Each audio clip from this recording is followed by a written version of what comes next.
বেনামাজি তোরা যারা ফজরের নামাজ পড়ো না, তোদের মতো ডাকাতের জন্য সূর্য ওঠে না। সূর্য ওঠে আমার ওই মাসুম বাচ্চাদের জন্য। যেদিন তাহাজ্জুদ বন্ধ হবে, যেদিন জিকির বন্ধ হবে, যেদিন কোরআন তেলাওয়াত বন্ধ হবে, যেদিন মাদ্রাসার এই দরস বন্ধ হবে, যেদিন এই 8-10 বছরের মাসুম বাচ্চাদের রাতের 4টা বাজের কোরআন তিলাওয়াতের হেফজোখানার আওয়াজ বন্ধ হয়ে যাবে, আল্লাহর কসম সেদিন আর সূর্য উঠবে না, চাঁদ উঠবে না। আল্লাহর বান্দারা, আমার শায়েখ আল্লামা মুফতি মুশতাকুন নবী সাহেব বলে, ও মুসলমানেরা, নিজ নিজ বিল্ডিং এর ফাইলিং এর চাইতে নিজ নিজ মহল্লার মাদ্রাসাকে তার চাইতে বেশি গুরুত্ব দিও। মাদ্রাসা থাকবে, তোমার গোটা মহল্লা নিরাপদ থাকবে, কসম খোদা। কারণ আমরা যখন গোটা মহল্লাবাসী ঘুমাই, মাদ্রাসার তালেবে ইলম রাতের 4টা বাজে, ঠান্ডা শীত আর কুয়াশার মধ্যে 8-10 বছরের ছোট্ট মাসুম বাচ্চা বছরের 12 মাস আল্লাহকে সেজদা করে তাহাজ্জুদ পড়ে এই কোরআন নিয়া ছোট্ট মাসুম বাচ্চা হাফেজ সাহেবের কাছে সবক শুনাইতে বসে। আর অথচ 40 বছরের, 50 বছরের, 30 বছরের জোয়ান মানুষ বছরের পর বছর ফজরের নামাজ না পড়ে সারা রাত সকাল 8টা পর্যন্ত ঘুমায়। আছে না এমন নাফরমান? কথা বলেন না কেন? তাহলে ওই নাফরমানদের কারণে সূর্য উঠে। আরে ডাকাত, তোরা তো ঘুমে থাকস, তোর লেগে সূর্য উঠবে কেন? হাদিসে আছে, আল্লাহর নবী সাল্লাল্লাহু আলাইহি সাল্লাম বলেন, জমিনে যেখানেই নাফরমানি হয়, ওই জমিন, ওই মাটি আল্লাহকে বলে, আল্লাহ মালিক, আমারে শুধু আমার বিছনাটা একটু পাল্টাইতে দাও। তোমার এই বান্দা নাফরমানি করছে, আমার উপরে দাঁড়ায়া জিনা করছে, বেবিচার করছে, মোবাইলের মধ্যে উলঙ্গ ছবি দেখছে ঘন্টার পর ঘন্টা। মাওলা, আমি জমিনের আর সহ্য হয় না, আমারে শুধু একটু অনুমতি দাও আল্লাহ, আমি একটা উল্টানি দেই, আমি শুধু একটা উল্টানি দেই। আমার জমিনের নিচের মাটি উপরে তুলে দেই, উপরের মাটি নিচে নামায়ে দেই। ফাজালনা আলিয়াহা সাফিলাহা, নিচের গুলো উপরে তুলে দেব, উপরের গুলো নিচে নামায়ে ফেলবো, আর তোমার ওই নাফরমানকে ডুবায় লাবো, ধসে ফেলবো। আল্লাহ, আমি কারুনকে জমিনে নামায়ে নিছি, নিচের দিকে টেনে নিছি। আল্লাহ, আমি কওমে লূতকে পুরা বস্তি, পুরা মহল্লা, পুরা এলাকা, তাদের চতুষ্পদ জন্তু জানোয়ার, তাদের ঘর বাড়ি, তাদের আসবাবপত্র, নারী পুরুষ কোলের বাচ্চা সহ আমি জমিন উল্টায়া দাফন করে দিছি। এই নাফরমানকে আমি উল্টায় দিতে চাই।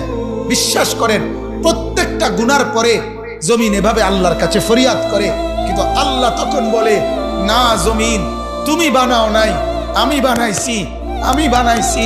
চোখ আমি লাগাইছি, নাক আমি লাগাইছি, কান আমি লাগাইছি।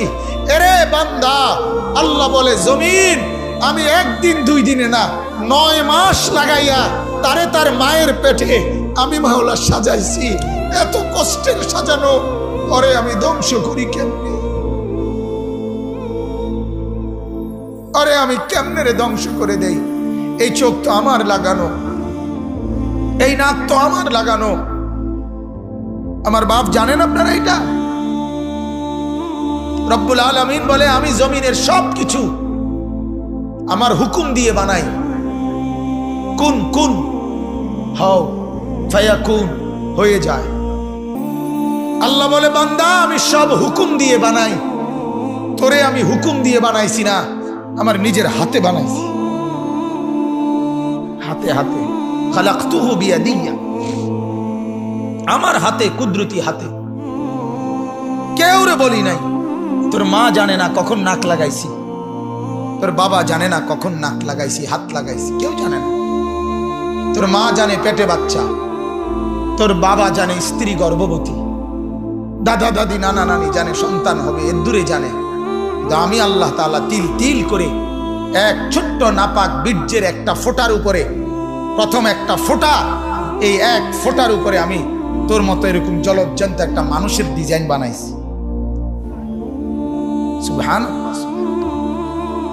এজন্য আল্লাহ বলে, জমিন, ওরে আমি বানিয়েছি, ওকে আমি সাজিয়েছি। ওয়ালাকাদ খালাকনাকুম সুম্মা সাওয়ারনাকুম। আল্লাহ বলে, বান্দা, তোমাকে আমি বানিয়েছি। সুম্মা সাওয়ারনাকুম, তোমাকে আমি সাজাইছি। এই যে নাক এখানে লাগাইছে, এতে আপনাদের কারো কোনো আপত্তি আছে? এই যে দুই কান এখানে আল্লাহ তাআলা সেটিং করছে, আপনাদের কারো কোনো আপত্তি আছে? সবাই বলেন। এই যে দুই চোখ এখানে লাগাইছে, কারো কোনো আপত্তি আছে? এখানে আপনার এইখানে ঘাড়, এই ব্যাপারে কারো কোনো আপত্তি আছে? এই হাতের আঙ্গুলগুলোর ব্যাপারে কারো কোনো আপত্তি আছে? আমার বন্ধু, যদি মুসলমান হয়ে থাকো তাইলে আল্লাহকে সাক্ষী রেখে এই মাঠে এখন বলো, নাক এখানে লাগানে যদি আপত্তি না হয়, কান এখানে লাগানে যদি আপত্তি না হয়, দাড়ি এখানে রাখাতে আপত্তি করলা কেন?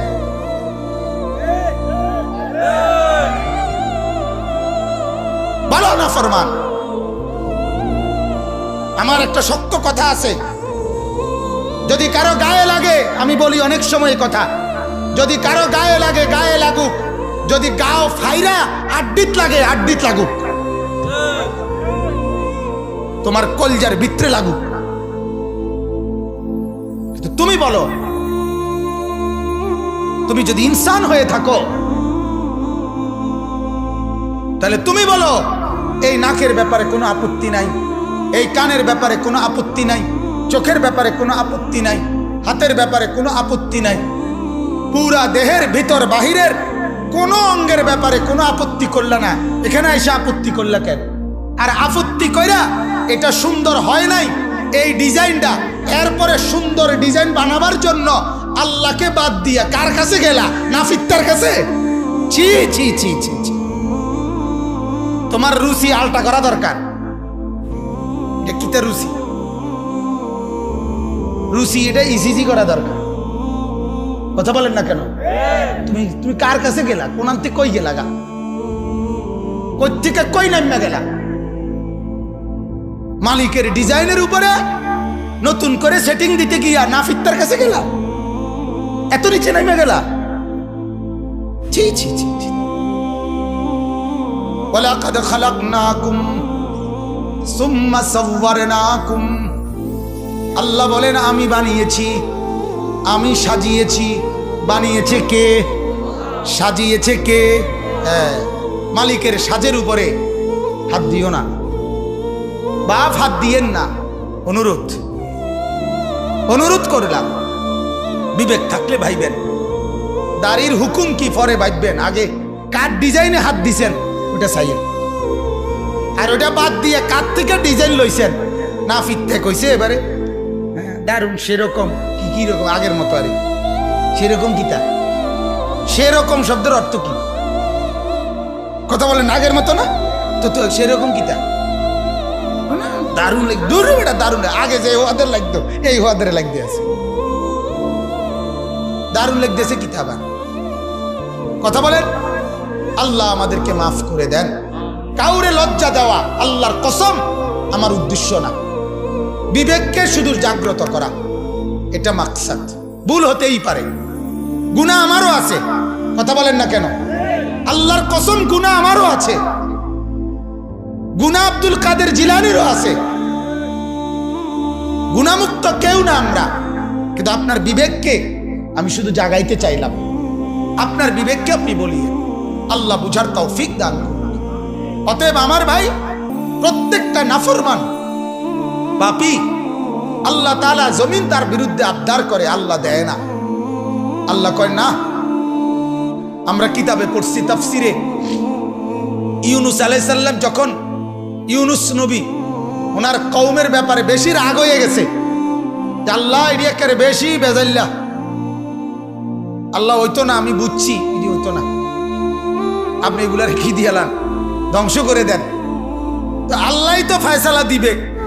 কিন্তু ইউনুস নবী বলছে, আরে আল্লাহ তখন বললেন, হে ইউনুস, ওই যে কুমার মানে মাটি দিয়ে পাত্র বানায়, মাটির পাতিল, তুমি ওই লোকটার কাছে একটু গিয়া, মানে ওনাকে একটা কুমারের কথা বলছে আর কি, যে তার কাছে যাও, গিয়ে তারে বলবা, ভাইয়া আপনার হাতে বানানো মাটির একটা পাতিল আপনি একটু ভেঙে ফেলেন তো। ইউনুস নবী গিয়ে বললেন, বলাতেই ওই কুমার ধমক দিয়ে উঠছে, এই মিয়া, আমার হাতের যত্ন করা মাটির পাতিল আমি বানিয়েছি, যা আমি সেটা ভাঙবো কেন? আমার বানানো। ইউনুস নবী আল্লাহকে বলেন, আল্লাহ ভাঙতে তো চায় না। বলছে কি বলে? বলে যে নিজের হাতে বানায়া ভাঙবে কেন? রব্বুল আলামিন বলে, ইউনুস রে, আমার হাতে বানিয়ে আমি ধ্বংস করব কেন? এদেরকেও তো আমি বানাইছি।